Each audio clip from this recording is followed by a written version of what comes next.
The sun beat down merciless on the dirt streets of Riverton, Wyoming, that scorching July afternoon in 1882. And Adelaide Morrison knew she had made a terrible mistake bringing 4 orphan children across 200 miles of prairie with nothing but hope and $17 to her name. She stood outside the general store, her worn calico dress dusty from the wagon ride, watching the children press their small faces against the window glass. They had not eaten a proper meal in 3 days.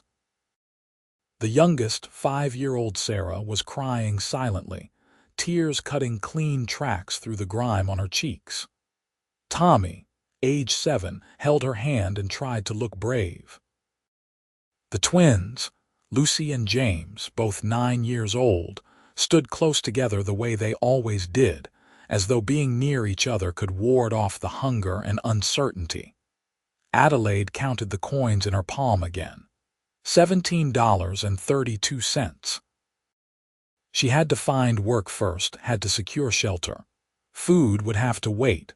Her own stomach cramped with hunger, a gnawing emptiness she had grown accustomed to over the past week, but the children needed every cent. "Miss Adelaide," Tommy said softly, his voice cracking, "we are awful hungry." "I know, sweet boy." She knelt down, ignoring the way the world spun slightly from her own lack of nourishment. "We will get you fed, I promise." She had found the children 2 months ago in the burned-out remains of a homestead near Casper. Their parents, along with their older brother, had died from scarlet fever. Adelaide had been traveling to Riverton herself, fleeing her own demons, running from a man who thought he had purchased the right to her future with a ring she never wanted. When she found those children, scared and alone, she could not leave them. The decision had been instinctive, immediate, and had complicated her life beyond measure. Now they were in Riverton, and she had no plan beyond finding work and keeping these children alive. "Let us go to the boarding house," she said, forcing cheerfulness into her voice. "Perhaps they know of positions available." The boarding house was a 3-story structure with peeling white paint and a sagging porch. The proprietress, a severe woman named Mrs. Hutchins, looked at Adelaide and the 4 children with immediate suspicion. "We do not take charity cases," she said before Adelaide could even speak. "I am not asking for charity, madam. I am looking for work, any work. I can cook, clean, sew, tend animals. I am a hard worker." Mrs. Hutchins eyed the children. "Those yours? They are in my care. Cannot have a whole pack of children running through my establishment. Costs money to feed that many mouths. Please." Adelaide hated the desperation in her own voice. "Just information about where I might find employment." "Anything at all." Mrs. Hutchins sighed, her expression softening slightly. "Try the Longhorn Saloon. They need a cook. Owner is Ethan Irving. He is a fair man, or as fair as any man gets in these parts. Tell him Martha Hutchins sent you." Adelaide thanked her and led the children back into the blazing heat. The Longhorn Saloon stood at the end of the main street, a sturdy building with a false front painted bright red. Piano music drifted through the swinging doors, along with the smell of whiskey and tobacco. "You children wait here," Adelaide instructed, positioning them on a bench outside the general store next door. "Do not move. I will be right back." She pushed through the saloon doors, blinking as her eyes adjusted to the dim interior. Several men sat at tables playing cards. 2 more stood at the bar. Behind the bar, polishing glasses, stood the most striking man Adelaide had ever seen. He was tall, broad-shouldered, with dark hair that curled slightly at his collar and eyes the color of winter sage. He wore a simple white shirt with the sleeves rolled up, revealing strong forearms. When he looked up and saw her, his hand stilled on the glass he was holding. "Madam," he said, and his voice was deep, rough around the edges. "This is not really a place for ladies." I am looking for Ethan Irving. You found him." He set down the glass and gave her his full attention. Several of the card players had stopped their games to stare at her. Adelaide lifted her chin. "Mrs. Hutchins said you might need a cook. I am a good cook. I can start immediately, and I will work harder than anyone you have ever employed." Ethan studied her for a long moment. She could see him taking in her threadbare dress, her too thin frame, the desperation she was trying so hard to hide. "You have experience cooking for large numbers." "I do. I worked in a hotel in Cheyenne for 2 years. Before that, I cooked for ranch hands on a cattle operation outside Denver."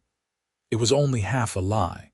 She had worked in a hotel but only for 8 months, and she had never cooked for ranch hands.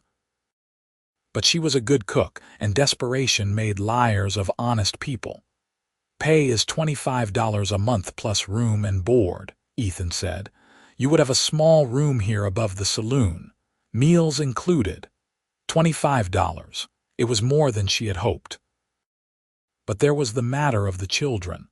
"I have 4 children in my care," she said quickly.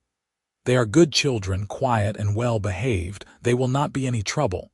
Ethan's expression shifted, something unreadable passing across his features. 4 children.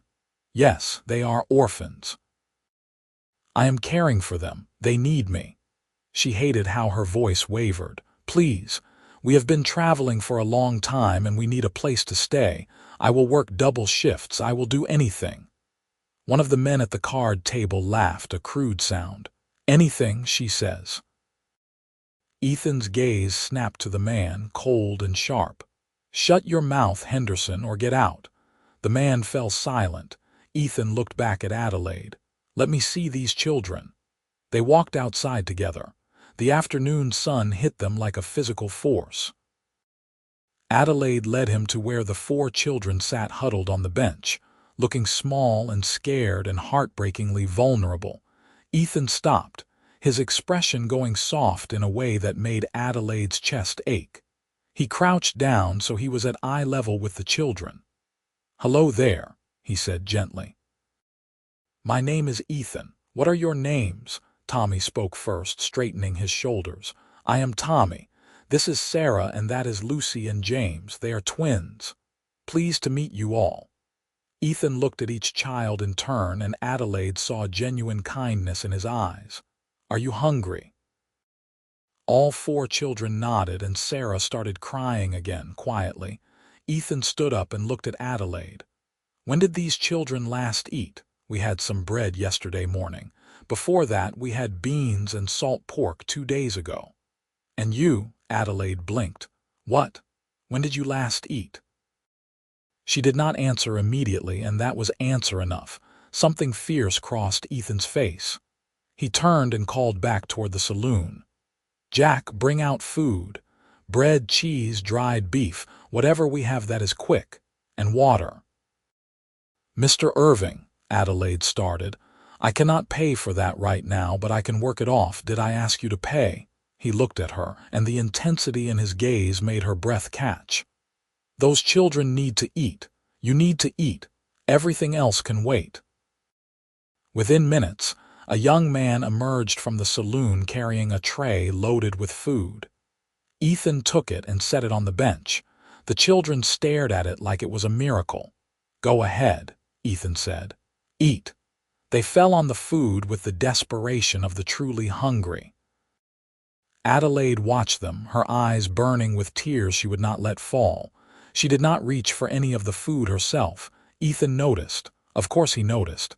He picked up a piece of bread with cheese and held it out to her. "Eat. The children should have. The children have plenty. Eat." She shook her head. "I am fine. I will eat later once they are satisfied. You are about to fall over." His voice was firm.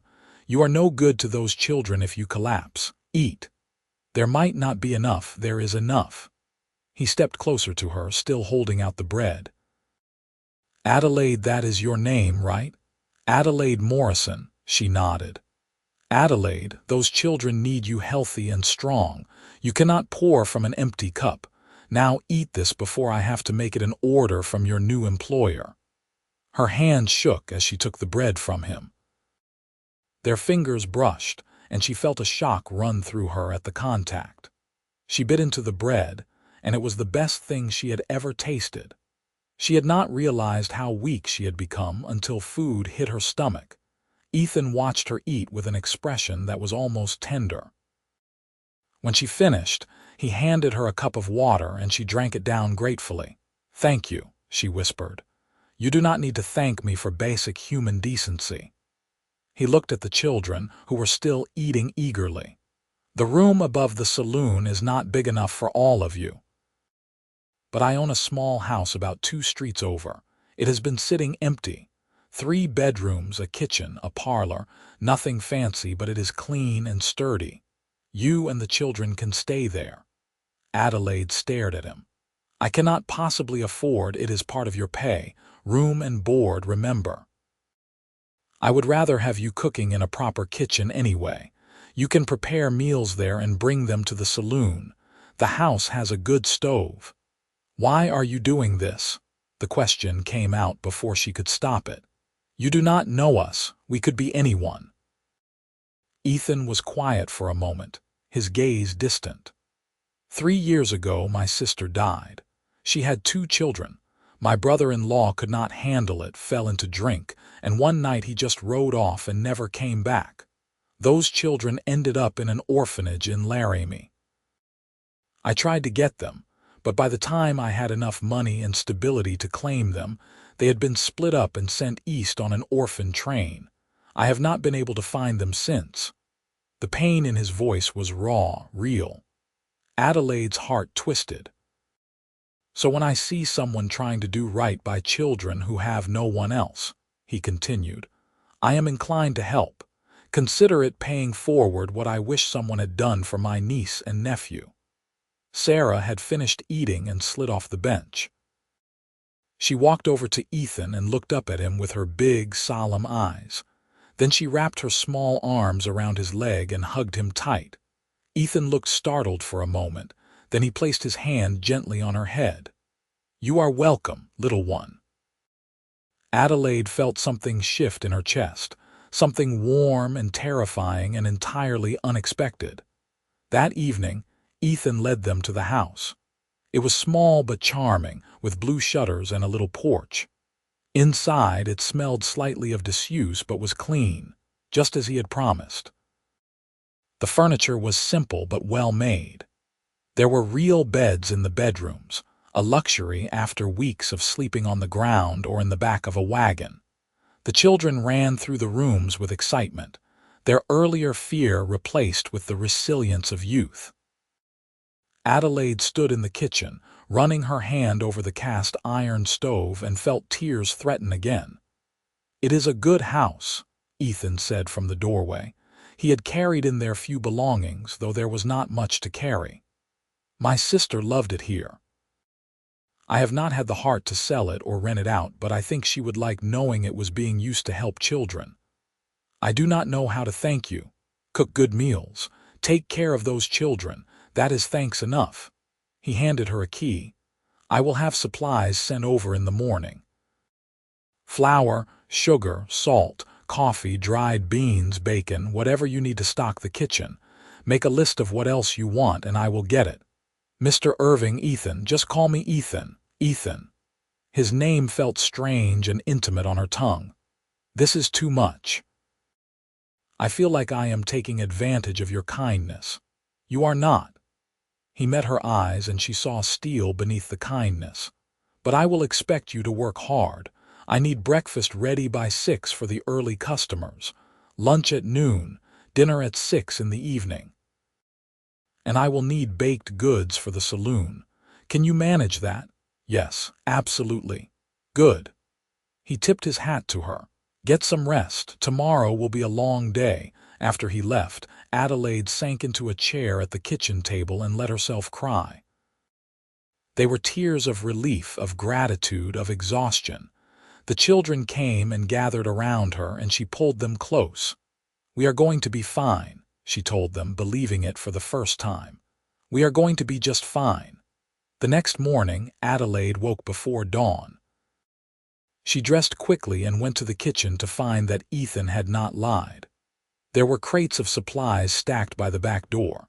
Flour, cornmeal, sugar, salt, lard, dried beans, bacon, eggs, milk, butter, coffee, potatoes, onions, and even a few precious jars of preserves. More food than she had seen in months. She got to work immediately, stoking the fire in the stove and mixing dough for biscuits.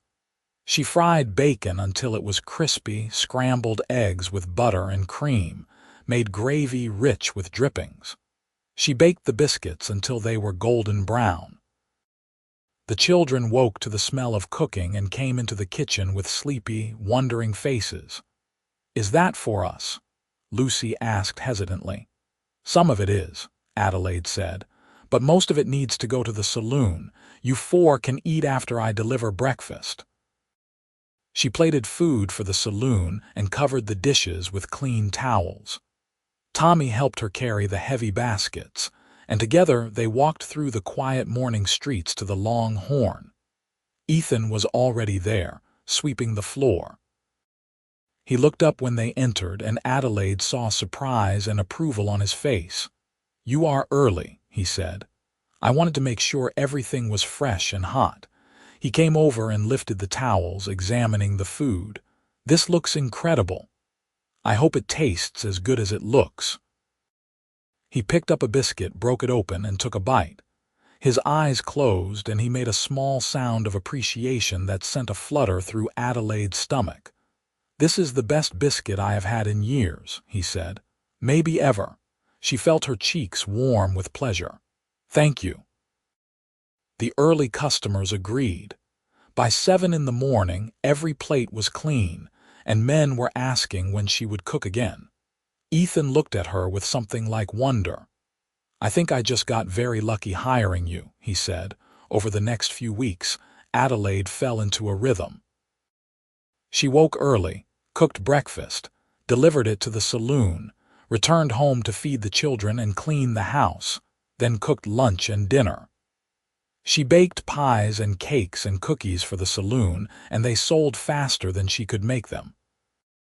Ethan gave her a raise after the first week, and then another after the second. The children thrived. They gained weight, their cheeks filling out and color returning to their skin. Tommy found work doing odd jobs around town, and the twins started attending the small schoolhouse. Sarah stayed with Adelaide during the day, helping in small ways and chattering constantly. And Adelaide found herself thinking about Ethan Irving far more than was appropriate. He was kind to the children, always greeting them warmly when they came to the saloon. He brought them peppermint sticks and small toys. He helped Tommy learn to read better and taught James how to whittle. He treated Adelaide with respect, never making crude remarks or unwanted advances like some of the other men in town. But there was something else, too. A tension that hummed between them when they were in the same room. The way his eyes followed her when she moved, the way her breath caught when he smiled at her, the accidental touches that felt like small lightning strikes. One evening in late August, after the dinner rush, Ethan asked her to stay for a moment. The children were at home with Tommy watching them, and Adelaide stood in the empty saloon feeling suddenly nervous. "I wanted to talk to you about something," Ethan said. He leaned against the bar, his expression serious. "There is a man who has been asking about you." Adelaide felt her blood go cold. "What kind of man?" "Says his name is Richard Manchester. Well-dressed, from Denver. Claims you are his fiancée, that you ran away, and he is here to bring you home." Her hands started shaking. She clasped them together to hide it, but Ethan noticed. He always noticed. "Are you engaged to him?" he asked quietly. "No." The word came out fierce, almost violent. "I was never engaged to him. He was a business associate of my father's. When my parents died last year, he said he would take care of me, that we would marry. But I did not agree to it. He assumed. He bullied. He told everyone we were engaged without ever asking me what I wanted, so I left. Does he have any legal claim on you? No. I am 22 years old and free to make my own choices. Good. Ethan's jaw tightened. I told him I did not know anyone by your name and he left. But he is staying at the boarding house and he is asking questions around town. Someone will tell him about you eventually. Fear clawed at Adelaide's throat. I will not go back with him. I would rather die. Ethan crossed the room in 3 long strides and took her hands in his. The touch was warm, grounding. You do not have to go anywhere. I will not let him take you. You cannot stop him if he decides, Adelaide. He said her name like a prayer. Look at me. She raised her eyes to his. I will not let anyone hurt you or take you anywhere you do not want to go. Do you understand? You are under my protection now. Why? She whispered. Why do you care so much? His thumb brushed across her knuckles, a touch so gentle it made her ache. I think you know why. She did know. She had known for weeks, but hearing him come close to saying it out loud made it real in a terrifying, wonderful way. I am not a good prospect, she said, her voice breaking. I have 4 children who are not even mine, no family, no money, no real prospects. Any man would be foolish to. I have never claimed to be smart. His smile was crooked, self-deprecating. But I know what I feel. And I feel something for you that I have not felt for anyone in a very long time, maybe ever. Ethan, you do not have to say anything right now. I just wanted you to know where I stand, and I wanted you to know that you are not alone. Whatever happens with this Manchester fellow, we will face it together. The next day, Richard Manchester found her. She was at the general store with Sarah, buying fabric to make the girl a new dress when she heard his voice behind her. Adelaide. Finally. She turned slowly, her heart hammering. Richard looked exactly as she remembered. Handsome in a cold, calculating way, with blonde hair slicked back and pale blue eyes that always seemed to be assessing value. He wore an expensive suit that looked absurd in the dusty Wyoming town. Richard, she said, keeping her voice level. What are you doing here? What am I doing here? What are you doing here? You ran away like a thief in the night, leaving me to explain to everyone that my fiancé had disappeared. Do you have any idea how humiliating that was? I am not your fiancé. We had an understanding. You had an assumption. I never agreed to anything. His eyes dropped to Sarah, who was pressing close to Adelaide's skirts. Who is this child? She is in my care. You are playing nursemaid now. How far you have fallen. He grabbed Adelaide's arm, his grip tight enough to hurt. Enough of this nonsense. We are going back to Denver. I have already bought the train tickets. Let go of me. You are coming with me. We are going to be married, just as we planned, and you are going to stop this childish rebellion. The lady said to let go. Ethan's voice cut through the store like a blade. He stood in the doorway, his posture deceptively relaxed, but Adelaide could see the danger in his eyes. Richard turned, still holding Adelaide's arm. This does not concern you, friend.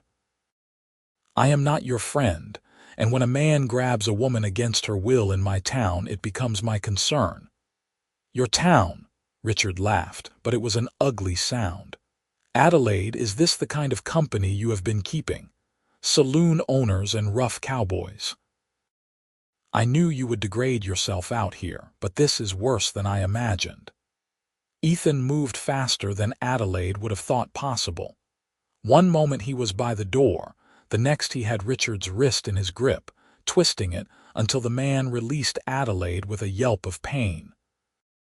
Let me make something very clear, Ethan said, his voice low and controlled. Adelaide Morrison is an employee of mine, a resident of this town and under my protection. She does not want to go with you, which means you will leave her alone.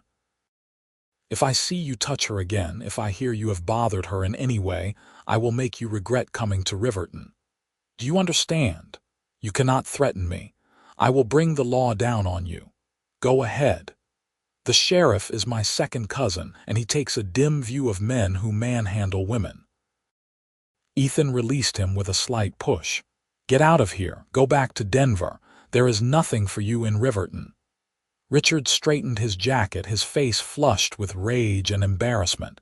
He looked at Adelaide with something ugly in his eyes. This is not over. You belong to me. Your father promised. My father is dead, Adelaide said, finding her voice and her courage. Whatever arrangements he may have discussed with you died with him. I do not want to marry you, Richard. I never did. Please go home and leave me in peace. You will regret this, he hissed.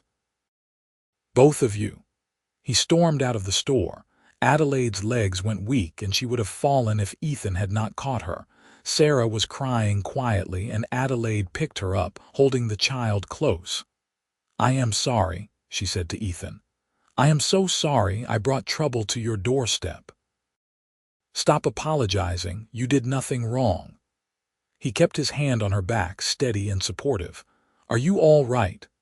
Yes, thank you. If you had not come, I was watching the store. I saw him go in after you and I did not like the look of him. He will cause problems. Let him try. But Richard did cause problems. Over the next few days, he spread rumors around town. He told anyone who would listen that Adelaide was his runaway fiancée, that she was unstable, that she had stolen money from him. He said the children were not really orphans, that Adelaide had kidnapped them. He told people that Ethan was harboring a criminal and a madwoman. Most of the townspeople ignored him. Adelaide had proven herself to be hardworking and respectable, and Ethan was well-liked. But some people started to look at her differently. Some customers stopped coming to the saloon. Mrs. Hutchins refused to sell Adelaide supplies at the general store. Adelaide was washing dishes one evening, tears of frustration streaming down her face when Ethan came to the house. The children were already in bed. I am ruining your business, she said without preamble. I should leave. Take the children and go somewhere else. You are not going anywhere. But the rumors will die down. Manchester is just making noise because his pride is hurt. It is more than his pride. He truly believes I belong to him like property. Men like that do not give up easily. Ethan stepped closer to her. Neither do I. She looked up at him, and the intensity in his gaze made her shiver. What are you saying? I am saying that I am falling in love with you, Adelaide Morrison. I think I started falling that first day, when you stood in my saloon and told me you had 4 children and would work double shifts to take care of them. I think I fell harder every day after, watching you care for those kids like they were your own, watching you pour everything you had into making sure they were safe and fed and loved. Ethan, her voice broke. I know this is complicated. I know you have been through hell, and the last thing you probably want is another man making demands on you. But I need you to know how I feel. I need you to know that what I want is not ownership or control. What I want is partnership, a life together, a future. I do not know what to say. Say you will think about it. Say you will give me a chance. She set down the dish she was holding and dried her hands on her apron. Then she reached up and touched his face, her palm against his cheek. He leaned into the touch, his eyes closing for a moment. I care for you, she whispered. More than I thought I could care for anyone after everything that happened. But I am scared, Ethan. I am scared of making a mistake. I am scared of trusting the wrong person again. I am scared that this feeling is too good to be real. I am scared too, he admitted. But I think the best things in life are a little frightening. He covered her hand with his own, then turned his head to press a kiss to her palm. The gesture was so tender, so full of restrained longing, that Adelaide felt something break open inside her chest. I want to try, she said. I want to see where this goes. His smile was like sunrise. Yeah. He pulled her into his arms, and she went willingly, resting her head against his chest and listening to the steady beat of his heart. They stood like that for a long time, just holding each other, and it felt like coming home. 2 days later, everything changed. Adelaide was bringing lunch to the saloon when she heard shouting. She hurried inside to find Richard Manchester standing in the middle of the room, a gun in his hand, pointing it directly at Ethan. "I am done playing games," Richard was saying, his voice shaking with rage. "You have turned her against me. You have poisoned her mind. This ends now." "Put the gun down," Ethan said calmly, though Adelaide could see the tension in his shoulders. "This is not going to get you what you want. What I want is what is owed to me. I spent 2 years cultivating a relationship with Adelaide's father. I invested money in his business ventures. He promised me his daughter in return, and I will have what was promised. People are not property," Adelaide said, stepping forward before she could stop herself. "My father had no right to promise me to anyone." Richard swung the gun toward her. "Stay back." Ethan moved instantly, putting himself between Adelaide and the gun. "Point that weapon away from her, now. Or what? You will play the hero? You are nothing but a two-bit saloon owner in a nowhere town. Adelaide is meant for better things. She was meant for me." "She does not want you," Ethan said flatly. "And no amount of force or threats is going to change that. So put down the gun and walk away before someone gets hurt." "Someone is going to get hurt," Richard agreed. "But it is not going to be me." He pulled the trigger. The sound was deafening in the enclosed space. Adelaide screamed. But Ethan had already moved, pushing Adelaide to the side and diving toward Richard. The bullet went wide, shattering a bottle behind the bar. Ethan tackled Richard to the ground. The gun skittered across the floor. Several of the saloon patrons jumped in to help, pinning Richard down while someone ran for the sheriff. Adelaide was shaking so hard she could barely stand. Ethan came to her immediately, his hands running over her shoulders, her arms checking for injuries. "Are you hurt? Did he hit you?" "No." "No, I am fine. But you could have been killed. So could you." His voice was rough with emotion. "I would take 100 bullets before I let one hit you." The sheriff arrived and arrested Richard Manchester. He was charged with assault, attempted murder, and creating a public disturbance. The judge, who happened to be in town, heard the case the very next day and sentenced Richard to 2 years in the territorial prison. Before they took him away, Richard looked at Adelaide one last time. "You will never find anyone else who would have given you what I could have given you," he said bitterly. Adelaide met his eyes without flinching. "What you wanted to give me was a cage. I would rather have freedom and true love than all the wealth in the world." "True love," Richard scoffed. "With a saloon owner, how romantic." "Yes," Adelaide said simply, "it is." After Richard was gone, Adelaide felt as though she could breathe fully for the first time in over a year. The threat that had been hanging over her was gone. She was truly free. That evening, Ethan came to the house with flowers. Actual flowers, a bouquet of wildflowers he had clearly picked himself, slightly wilted but beautiful nonetheless. The children giggled when they saw him standing on the porch, looking nervous. "Those are pretty," Sarah said solemnly. "They are for Adelaide," Ethan said. "Do you all mind if I take her for a walk? Are you going to kiss her?" Tommy asked with the bluntness of youth. Ethan's ears turned red. "That would be improper without permission." "You can kiss her if she says yes," Lucy declared. "She talks about you all the time." "Lucy," Adelaide felt her own face burning. "I do not well, maybe I do, but you should not say such things." James grinned. "Go on, Miss Adelaide, we will be good. Tommy can watch us." Tommy straightened, proud of the responsibility.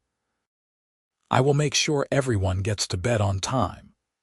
So Adelaide and Ethan walked through the evening streets of Riverton as the sun set in a blaze of orange and gold. They walked to the edge of town, where the prairie stretched out endlessly. and the wind smelled of sage and grass. "I have been thinking," Ethan said, still holding the slightly wilted flowers, "about us, about the future." "What about it?" He stopped walking and turned to face her. "Adelaide Morrison, you came into my life like a summer storm, sudden, powerful, impossible to ignore. And I do not want to ignore it. I do not want to be cautious or careful or wait for the perfect moment. I want to tell you right now, clearly and without any doubt, that I love you. I love your strength, your kindness, your fierce determination to protect those children. I love the way you hum when you cook. I love the little crease you get between your eyebrows when you are concentrating. I love that you always put others first, even when you should not. I love everything about you." Adelaide felt tears streaming down her face. "I love you too. I think I have loved you since that first day, when you fed the children and saw them as human beings deserving of kindness rather than burdens to be tolerated. I want to marry you," he said. "I want to adopt those 4 children legally and give them my name. I want to build a life with you, all of you, as a real family. I know it is fast, and I know you might want to wait, but I do not see the point in waiting when I already know you are the person I want to spend the rest of my life with." "Yes," she said without hesitation. "Yes, yes, yes." He laughed, a sound of pure joy, and pulled her into his arms. Then he kissed her, and it was everything Adelaide had never dared to dream of. It was gentle and fierce, tender and passionate, a promise and a beginning all at once. When they finally broke apart, both breathless, Ethan rested his forehead against hers. "I am never going to get tired of kissing you." "Good," she said, smiling through her tears, "because I am never going to get tired of being kissed by you." They were married 3 weeks later in a simple ceremony at the church. The children stood with them, dressed in new clothes that Ethan had bought. Sarah held Adelaide's hand throughout the entire ceremony. Tommy tried not to cry and failed. Lucy and James whispered to each other and grinned. The whole town turned out for the wedding. Even Mrs. Hutchins was there, looking pleased with herself for having directed Adelaide to the long horn in the first place. After the ceremony, there was a celebration at the saloon. Ethan had hired a fiddler, and there was dancing and food and laughter. Adelaide wore a simple white dress that Ethan had commissioned from the seamstress, and she had never felt more beautiful. When Ethan led her into a waltz, she felt like she was floating. "How did I get so lucky?" she asked him. "I ask myself the same question every day," he replied. "But I think maybe we were both due for some good luck. After everything we have been through, I would say that is an understatement." Later that night, after the children were asleep in their rooms in the house that was now officially their family home, Ethan and Adelaide stood together in their bedroom. Adelaide felt nervous, her hands trembling as she began to undo the buttons of her dress. Ethan stopped her, covering her hands with his. "We do not have to do anything you are not ready for." "I am ready," she said. "I am just nervous. I have never, that is, I do not have much experience with, neither do I," he admitted. "I mean, I have some experience, but nothing that matters. Nothing like this, with someone I actually love." The honesty of it eased her nerves. She reached up and kissed him, and he responded eagerly, his hands sliding into her hair. They undressed each other slowly, learning the landscape of each other's bodies, and when they finally came together, it was clumsy and sweet and perfect. Afterward, lying tangled in the sheets with Ethan's arms around her, Adelaide felt a peace she had never known. "I never thought I would have this," she whispered. "A home, a family, someone who loves me for who I am rather than what I can provide." "You have it now," Ethan said, pressing a kiss to her shoulder, "and I am never letting you go." The next year was the happiest of Adelaide's life. She continued to cook, not out of desperation, but because she genuinely enjoyed it. Ethan hired help for the saloon so that Adelaide did not have to work such long hours, allowing her more time with the children. The children thrived. Tommy apprenticed with the blacksmith and showed a real talent for the work. Lucy and James excelled in school, and the teacher said they were two of the brightest students she had ever taught. Sarah followed Adelaide everywhere, helping in the kitchen and chattering away about everything and nothing. Ethan proved to be a wonderful father. He was patient with the children's questions, firm when they needed discipline, and generous with his affection. He taught Tommy and James to ride properly and helped Lucy learn arithmetic. He had endless tea parties with Sarah and her collection of rag dolls, sitting in tiny chairs and drinking imaginary tea with complete seriousness. And he loved Adelaide with a devotion that sometimes took her breath away. He left her notes in unexpected places, telling her she was beautiful or that he loved her. He brought her gifts for no reason, usually wildflowers or pretty stones he found on his rides. He held her every night and told her she was the best thing that ever happened to him. In the spring of 1884, Adelaide realized she was pregnant. She told Ethan one evening after the children were in bed, and he picked her up and spun her around, laughing with delight. "We are going to have a baby," he said, his eyes shining. "Our baby. Are you happy?" She asked, even though she could see that he was. Happy does not even begin to cover it. He placed his hand gently on her still flat stomach. "Hello in there, little one. This is your father. I already love you more than you can possibly imagine." The pregnancy was relatively easy, though Adelaide was tired and nauseated for the first few months. Ethan fussed over her constantly, making sure she rested and ate properly. The children were excited about the prospect of a new baby, especially Sarah, who declared she was going to be the best big sister ever. In December of 1884, on a cold but clear morning, Adelaide gave birth to a healthy baby boy. They named him Elijah after Ethan's father, and he had his father's dark hair and his mother's green eyes. Ethan held his son with tears streaming down his face. "He is perfect," he whispered. "Absolutely perfect." Adelaide, exhausted but elated, smiled up at him. "He has your nose. Poor kid."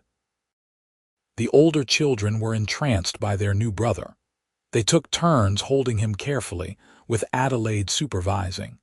Sarah sang to him constantly, made up songs about rabbits and sunshine. Tommy declared himself the baby's protector.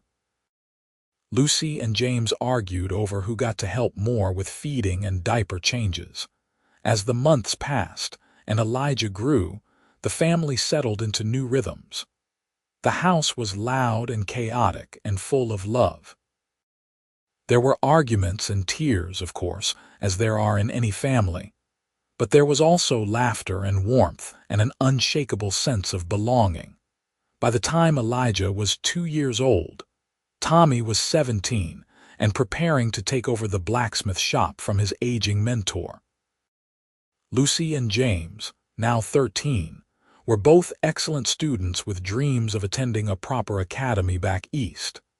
Sarah, now 9, had developed a talent for drawing and spent hours sketching everything she saw. Adelaide and Ethan often sat on their porch in the evenings, watching the children play in the yard, and marveled at how much their lives had changed. "You ever think about that first day?"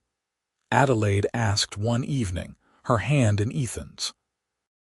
"When I walked into your saloon with nothing but desperation and 4 starving children." "I think about it all the time," Ethan said. "I think about how close I came to not being there that day. I almost went to Laramie on business.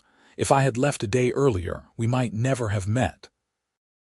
"But you did not leave. You were there exactly when I needed you." "No," he said, squeezing her hand. "We were there exactly when we needed each other." In 1887, Adelaide gave birth to twin girls, Alice and Emma. The births were difficult, and for a few hours, Ethan feared he might lose Adelaide. But she was strong, stronger than anyone he had ever known, and she pulled through. "Two more girls for you to spoil," she said weakly when the doctor finally let Ethan into the room. He looked at his 3 daughters, tiny and perfect, and then at Adelaide, pale and exhausted but smiling, and felt his heart might burst. "I am the luckiest man who ever lived." "You certainly are," she teased. "Now come hold your daughters before I fall asleep." The house had to be expanded to accommodate the growing family. Ethan added 2 more bedrooms and a larger kitchen. Adelaide joked that they were starting to run a boarding house rather than a home, but she was happier than she had ever been. Sarah, now 12, was an enormous help with the babies. She had a natural way with them, soothing them when they cried and playing with them for hours.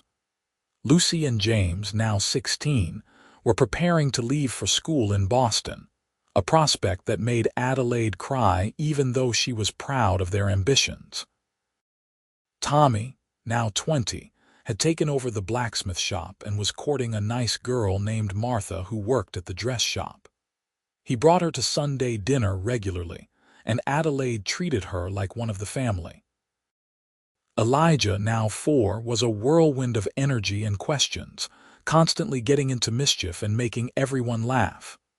"Our family just keeps growing," Adelaide said to Ethan one night as they lay in bed exhausted from a long day. "Is that a problem?" he asked, though he was smiling. "No. It is a blessing. Sometimes I cannot believe this is my life, that I get to have all of this." "You deserve it," he said fiercely. "You deserve every bit of happiness in the world, so do you." She turned to face him, her expression serious. "You know what I think about sometimes? I think about what would have happened if you had turned me away that day. If you had said the job was filled or that you could not hire someone with children. I think about how easily this all could have gone differently. But it did not. We found each other. That is what matters. I love you, Ethan Irving, more than I ever thought it was possible to love someone. I love you too, Adelaide Irving. Always have, always will." In 1889, Lucy and James returned from Boston for the summer, full of stories about their studies and city life. Lucy wanted to be a teacher, James a lawyer. Ethan and Adelaide could not have been more proud. Tommy married Martha in June, and the whole family attended the wedding. Seeing Tommy so happy and settled made Adelaide emotional in a way she had not expected. "They grow up so fast," she said to Ethan, wiping her eyes during the ceremony. "They do," he agreed. "But we did good, Adelaide. Look at him. He is a good man. He always was. We just gave him the chance to show it." That fall, Adelaide discovered she was pregnant again. At 33, she felt a bit old to be having another baby, but Ethan was delighted. "One more," he said, grinning. "Or maybe 2 if it is twins again. Please do not say that. I am tired enough as it is." But she was happy. Despite the exhaustion, despite the chaos of managing a household with 5 children ranging from toddler to teenager, despite the constant demands on her time and energy, she was deeply, profoundly happy. In May of 1890, Adelaide gave birth to another boy whom they named Ezra. He was a quiet baby, more peaceful than Elijah had been, and Adelaide often found herself just sitting and holding him, marveling at the miracle of new life. Sarah, now 15, had become Adelaide's right hand, managing the younger children with competence beyond her years. She had also developed into a talented artist, and Ethan had commissioned her to paint a family portrait. When the portrait was finished, they hung it in the parlor. It showed all of them, Ethan and Adelaide in the center, surrounded by their children. Tommy and Martha were included, as were Lucy and James. Sarah had captured not just their likenesses but something essential about each person, the love and connection that bound them together. "It is beautiful," Adelaide said, standing back to admire it. "You are so talented, Sarah." Sarah blushed with pleasure. "I wanted to capture this moment, our family all together, before everything changes again." "Things are always changing," Adelaide agreed. "But some things stay the same. We will always be a family, no matter where life takes us." By 1892, the children Adelaide had found orphaned and starving in that burned-out homestead were all grown or nearly grown. Tommy was 24, successfully running the blacksmith shop and starting his own family. Martha was pregnant with their first child. Lucy and James were 21, both graduated from their programs and making their own ways in the world. Lucy had a teaching position in Cheyenne. James was clerking for a law firm in Denver. Sarah was 17, engaged to a young rancher named Peter who treated her with kindness and respect. The wedding was planned for the following spring. Elijah was 8, still full of energy but channeling it into helping his father at the saloon. The twins, Alice and Emma, were 5 and inseparable, always chattering to each other in their own private language. Ezra was 2, a sweet and gentle child who loved animals and would happily spend hours watching the horses in the stable. Adelaide was 41 years old, and sometimes when she looked in the mirror, she was surprised by the woman looking back at her.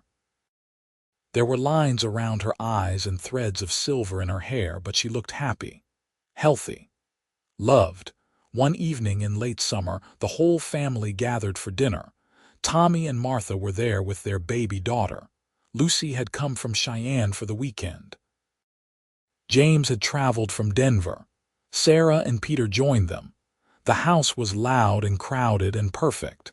After dinner, as the adults sat on the porch watching the children play in the fading light, Lucy turned to Adelaide with a thoughtful expression.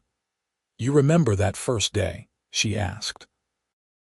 "When we arrived in Riverton." "I remember every detail," Adelaide said. "You and James were so quiet, so scared. You would not leave each other's side." "I remember being so hungry I thought I might die," James said quietly. "And I remember you giving us all the food. You would not eat until we had eaten. You always did that." "Children needed it more," Adelaide said simply. "And then Ethan made sure you never had to make that choice again," Lucy said. "He made sure we were all fed, all cared for." "He did," Adelaide agreed, reaching over to take Ethan's hand. "He saved us all." "You saved each other," Tommy corrected. "And you saved us. You did not have to take us in, Miss Adelaide. You could have left us at an orphanage. You had your own problems, your own life to sort out, but you chose us." "There was no choice involved," Adelaide said, her voice thick with emotion. "When I found you 4, I knew immediately that we belonged together. It was not charity. It was not obligation. It was love from the very first moment." Sarah stood and crossed to Adelaide, kneeling beside her chair and taking her hands. "You gave us everything. A home, a family, a future. You loved us when we had no one else. And you loved us fiercely, completely, without reservation. I do not think you understand what that means to us."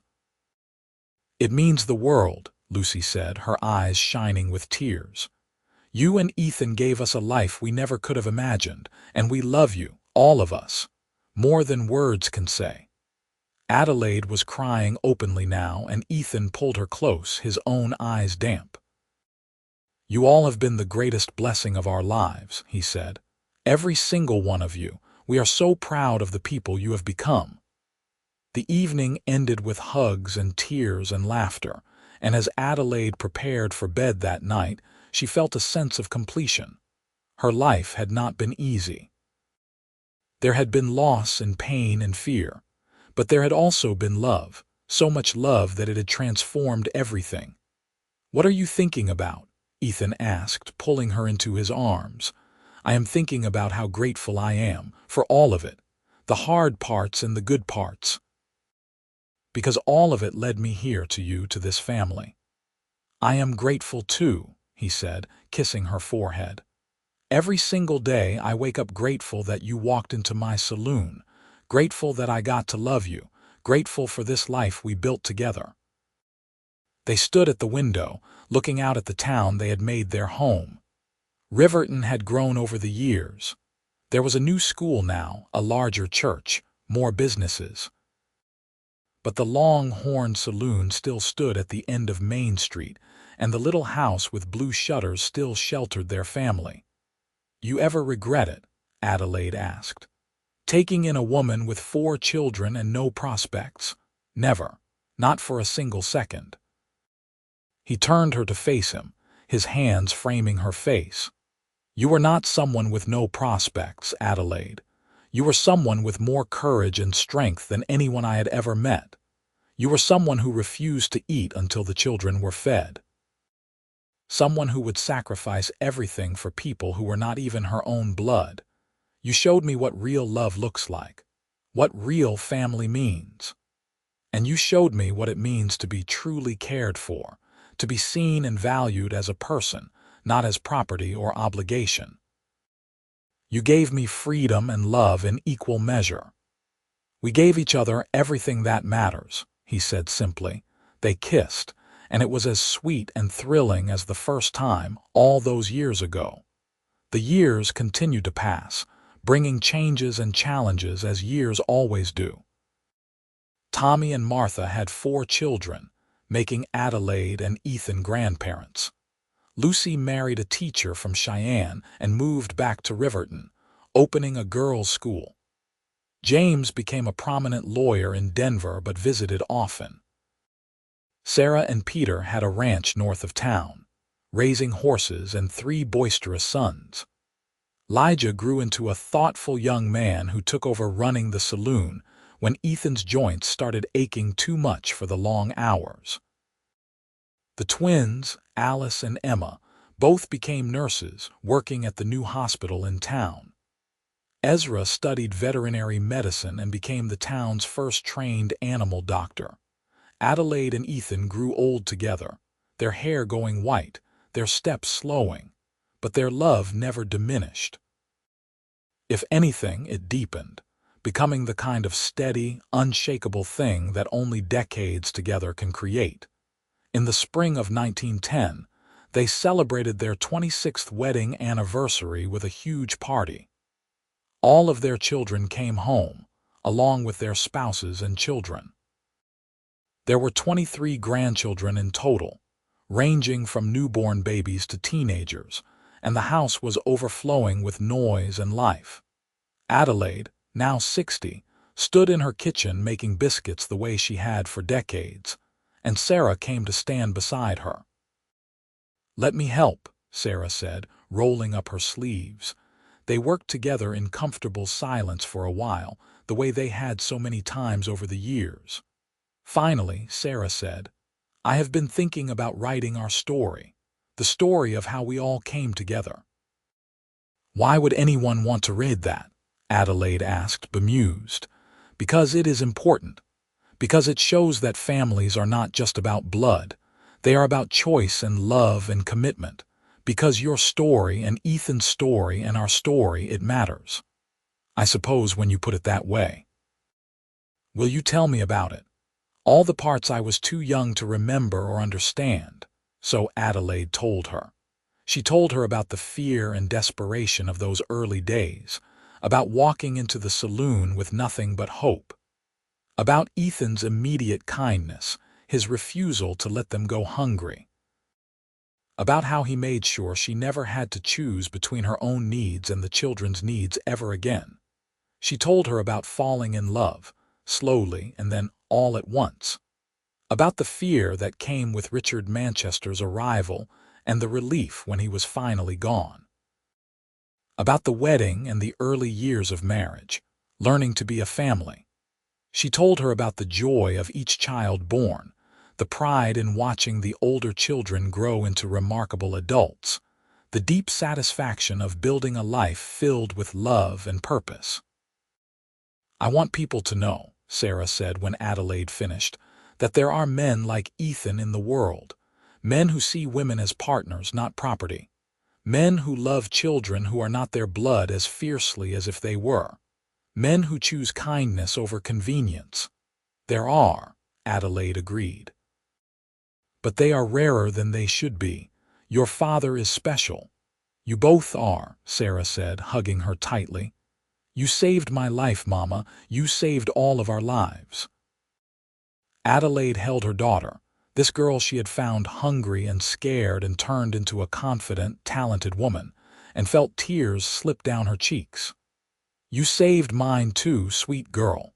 All of you did. That evening, as the sun set in brilliant orange and gold across the Wyoming sky, the whole family gathered on the expanded porch. Adelaide sat in her rocking chair with baby Ezra's oldest son on her lap. Ethan sat beside her, holding the hand of one of Alice's daughters. The children and grandchildren arranged themselves around them, some sitting on the porch steps, others standing in the yard. When everyone was settled, Tommy raised his glass. To Adelaide and Ethan, he said, his voice carrying across the gathering. Who showed us what family really means? Who taught us that love is not about obligation or blood, but about choice. About showing up every day and choosing each other, choosing kindness, choosing to build something beautiful together. To Adelaide and Ethan, everyone echoed, raising their own glasses. Ethan stood, helping Adelaide to her feet. Together they looked out at this family they had built, this legacy of love. I want to say something, Ethan said, his voice still strong despite his years. 26 years ago, a desperate woman with 4 hungry children walked into my saloon. I could have turned her away. I could have said it was not my problem. But something in me knew, absolutely knew, that this was the moment my life was going to change. And I was right. Adelaide Morrison came into my life like a blessing I did not know I needed. She brought with her 4 incredible children who became my children. And together we built this family, this beautiful, chaotic, wonderful family. He paused, his eyes finding Adelaide's. I have been thinking lately about what makes a life meaningful, and I have decided it is this. It is love freely given. It is showing up for the people who need you. It is creating home not just as a place but as a feeling. Adelaide did that for 4 children who had nothing, and then she did it for me, and then we did it together for all of you. Adelaide took his hand, her heart so full she thought it might overflow. What Ethan is too modest to say is that he did the same for me. I arrived in Riverton with nothing. No family, no money, no prospects, just determination and 4 children I loved, and Ethan saw past all the obstacles. He saw me, really saw me, and he chose to help. Not because he expected anything in return, but because he is fundamentally good. She looked around at all the faces watching her, faces she loved beyond measure. I spent my whole childhood being told that a woman's value came from marriage, from bearing children, from being useful to men. But Ethan showed me something different. He showed me that my value was inherent, that I was worthy of love not because of what I could provide, but because of who I was. And that lesson, that fundamental respect and love, that is what I tried to pass on to all of you. You did, Lucy called out. You taught us that we could be anything, do anything, that our worth was not dependent on anyone's approval but our own.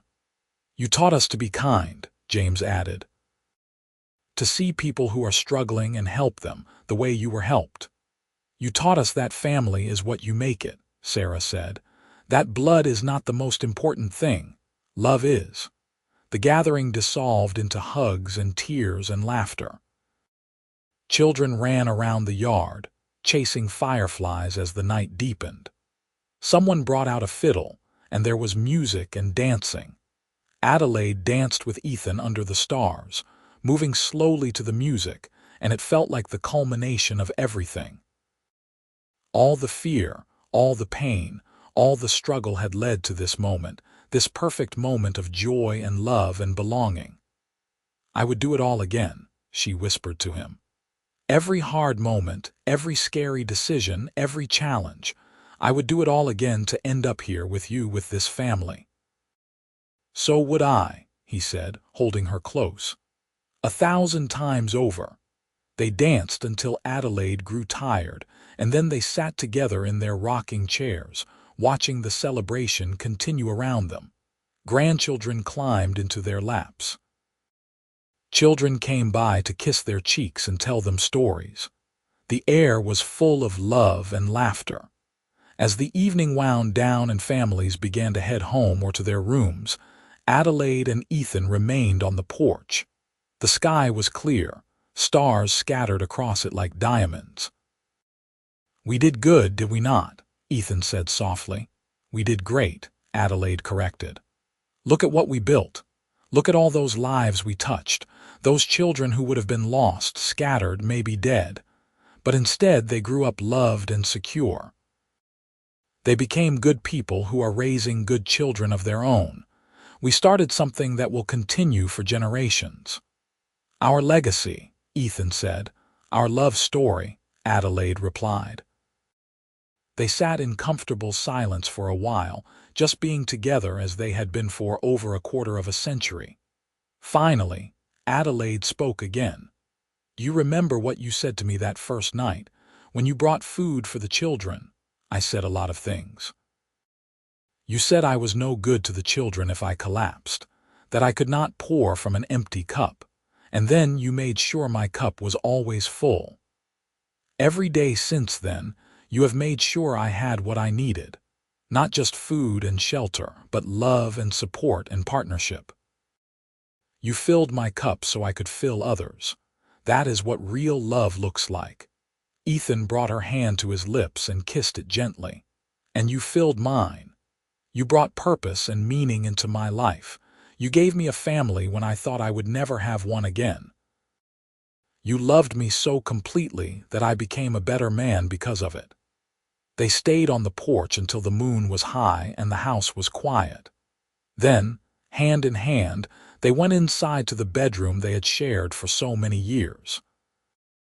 They prepared for bed with the ease of long practice, moving around each other in a familiar dance. As they lay together in the darkness, Adelaide rested her head on Ethan's chest, listening to his heartbeat, steady and sure. "Thank you," she whispered. "For what?" "For everything. For seeing me when I felt invisible, for helping when you did not have to, for loving me and the children, for building this life with me, for every single day we have had together." "Thank you for walking into my saloon," Ethan replied. "Thank you for giving me the chance to love you. Thank you for letting me be part of this family. Thank you for every moment, every memory, every smile and tear and everything in between." They fell asleep like that, wrapped around each other, two people who had found each other against all odds and built something extraordinary.